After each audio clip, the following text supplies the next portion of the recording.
बक्सर सांसद ने राजद उम्मीदवार के टिकट काटे जाने पर सवाल खड़ा किया है। कैमूर पहुंचे बक्सर सांसद सुधाकर सिंह ने मोहनिया विधानसभा सीट से राजद उम्मीदवार श्वेता सुमन का टिकट रद्द किए जाने पर सवाल खड़ा किया है।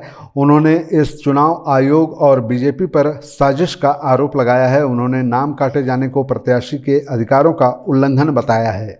आश्चर्यजनक है कि हिंदू रीति रिवाज के भीतर भी, गांव के भीतर भी शादियाँ होती हैं। ऐसा कोई नया एक उदाहरण नहीं है। बहुत सारे मुसलमानों के भीतर भी, हिंदुओं के भीतर भी, दलितों के भीतर भी, पिछड़ों के भीतर भी गांव में शादियाँ होती हैं। ऐसा नहीं है प्रतिबंधित कि शादियाँ नहीं हो सकती हैं। अगर ये वहाँ पे उनकी शादी, उसी गांव में उनकी शादी हुई, उसी गांव की रहने वाली हैं, उसी गांव में उनकी शादी हुई है, इसका प्रमाण पत्र अंचलाधिकारी ने 3-4 साल पहले उन्होंने जारी किया था।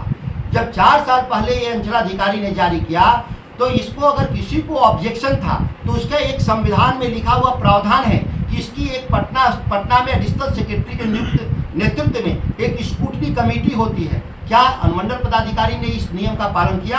अगर उनको लगता था कि संदिग्ध जाति प्रमाण पत्र, तो उनको अपील करना चाहिए था जाकर के स्क्रूटनी कमेटी पटना के सामने, और उसके निर्णय के आधार पर इसका फैसला होना चाहिए था कि चुनाव लड़ सकते हैं कि नहीं। सबसे बड़ी बात, लोकतंत्र में अगर कोई गलत एफिडेविट के साथ चुनाव लड़ता है तो उसके लिए कोर्ट है। चुनाव जीतने के बाद भी वो चुनाव खारिज किए जाते हैं इस देश में। मैं सैकड़ों लोग का उदाहरण जानता हूं कि चुनाव जीतने के बाद भी उनके हटा दिए गए। लेकिन आप लोकतंत्र में जनता से ऊपर बनने का कोशिश अनुमंडल पदाधिकारी कर रहे हैं। कम से कम जिस संविधान की शपथ लेके जिस पद पर है, उस संविधान का पालन करने का बात करना चाहिए, न कि आरोप प्रत्यारोप में शामिल होना चाहिए।